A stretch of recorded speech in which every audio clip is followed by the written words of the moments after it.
This episode of Watercolor Florals is all about one of my favorite local wildflowers, the lupin. We are going to sketch this flower and then paint it, so let's get started.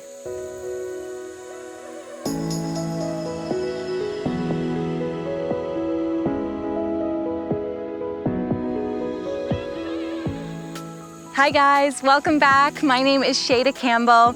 As most of you know, Chris and I live in Prince Edward Island, Canada, and in PEI we are known for our wild lupins. They grow in the roadsides and ditches in the month of June, and they are gorgeous. So today we are going to pick some lupins and then we'll sketch them, and then we'll head back to the studio and do a watercolor painting.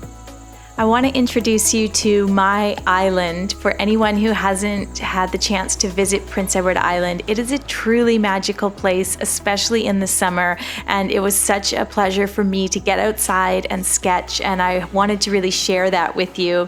It's such a wonderful thing to go and be with your subject in nature. If you love drawing flowers, there's nothing better than getting out there. And it doesn't mean you have to do the whole painting outside. You can head back to your studio where you're comfortable, and that's exactly what we're going to do today. I'm going to take these drawings, go back into the studio, and we'll work together to create a beautiful watercolor painting. So here's my sketch that I prepped out in the field. I've got 3 lupins. I like to do things in odd numbers. It always looks nice. I'm going to trace over this now using just a piece of tracing paper and my Pigma Micron artist pen. And tracing allows me to just simply refine my drawing. That way when I'm sketching, I don't need to worry about getting it perfect, because I know that I can bring my sketchbook back to the studio, and at that point I can do a trace. And not only will the trace help me to refine everything, it will also help me to transfer the image onto the watercolor paper. So it's a great sort of dualistic step that really helps the entire process. I'm just making sure that I capture the shape of each lupin and each leaf. I'm not focusing on detail because I don't want to transfer a lot of detail to my watercolor paper. If your trace gets a little messy, you can always do a second trace. I'm good with that one. So let's talk supplies. I'm using a Canson watercolor block, 9x12 cold pressed paper. That means it's kind of already stretched because all the paper is glued together. And I've got 2 glasses of clean water, some paper for blotting, various synthetic round brushes, and then I have my koi set from Sakura. So let's talk about how we're going to transfer this image. I have traced my sketch in very low detail, and now what I'll do is I'll tape it onto the watercolor paper using a little bit of washi tape, and then I'm going to use graphite transfer paper to transfer that very basic image. So let's tape that in place right where we want it, and then we're going to put the graphite transfer paper dark side down. I'll link all of these supplies in the video description below, so don't worry if you're not sure what something is. There will be an Amazon link there. And I'm just tracing this very faintly. I don't want to transfer a ton of detail to the watercolor paper because, as you know, watercolors are so wonderfully light and translucent, so I don't want to have a very dark pencil or graphite lines showing through my painting.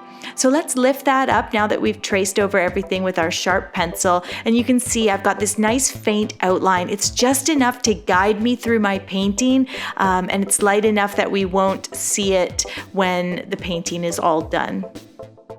With our trace done, we are going to focus on mixing up the colors that we'll use for the entire painting. So of course the lupins are pink and purple, so I'm mixing up different shades of pink and purple so that I can grab from the different colors as I work through the painting. Now, something I want to talk about is color selection. You can see I've got some different colors here. At first, I mixed up pink and purple, the ones along the top, and they were quite bright. And then I started to think, I need to be a little more thoughtful about this. I don't want to use the paints directly out of the set. And so I started mixing more brown and peach into my pink and purple. And what I ended up with was a color palette that I was much happier with. You can see these pinks and purples along the bottom of this card are much more muted, they're warmer, and they're more sophisticated, and they're just right for the piece that I want to create. So before you begin, take that 10 minutes and think about your colors. Do you like warm or cool? Do you like muted or bright?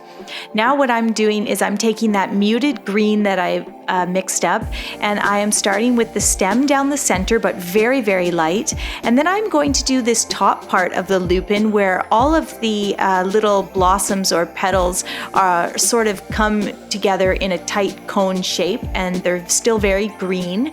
So what I'm doing is I'm laying down that first layer of little green, small oval shaped strokes, and then I'll leave that alone, and I'm taking the same brush here and I'm using a very light pink to make some larger oval strokes, but also to mix in a little bit of pink into the green to give it a very natural look. This is going to be a very loose lupin painting. I'm not going for a ton of detail. I just want to capture sort of the conical shape and these little oval shaped petals that it has, or blossoms, but I'm also going to mix them together a little bit and let it become slightly abstracted, as I usually do.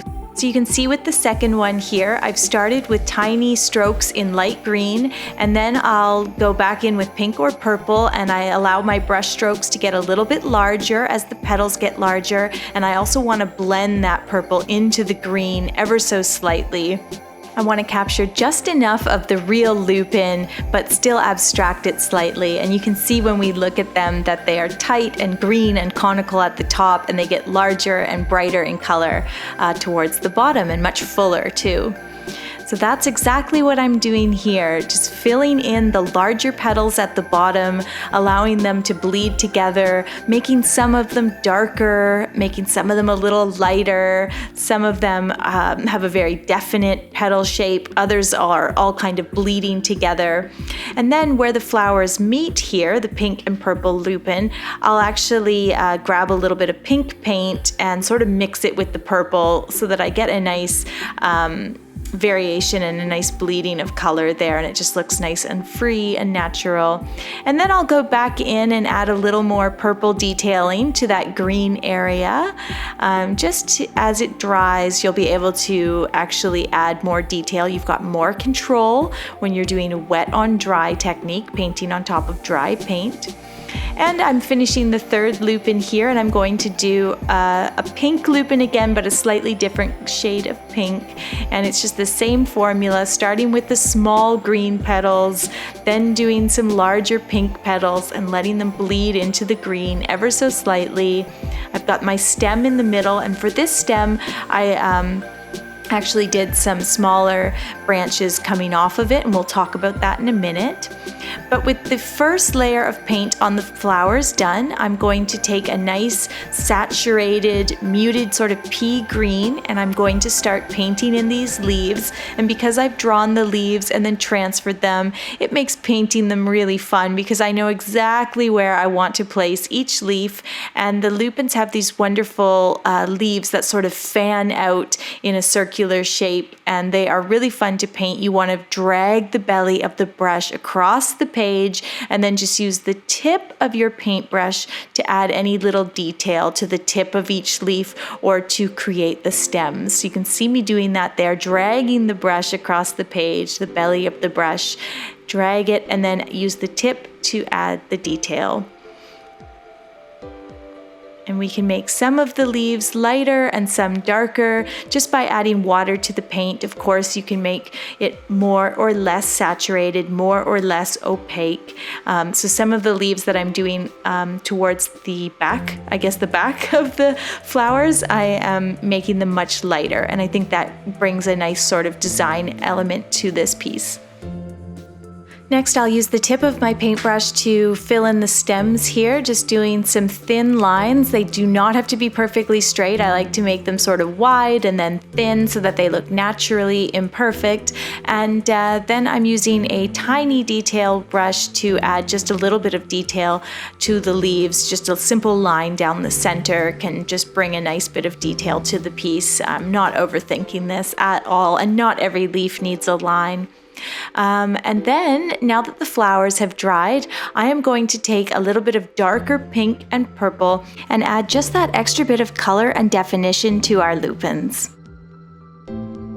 Basically, this is just a little bit further that you can take this piece. You do not have to do this step. I think the lupins already look really nice, but I just thought, oh, it will give it a bit more depth and detail if I add just a little bit of darker pink. And you can see me going and adding in those lines on top of the green, and then I'm doing just a bit of darker shading on each petal or blossom. So just adding a little bit of darker paint to the tops of some of those petals.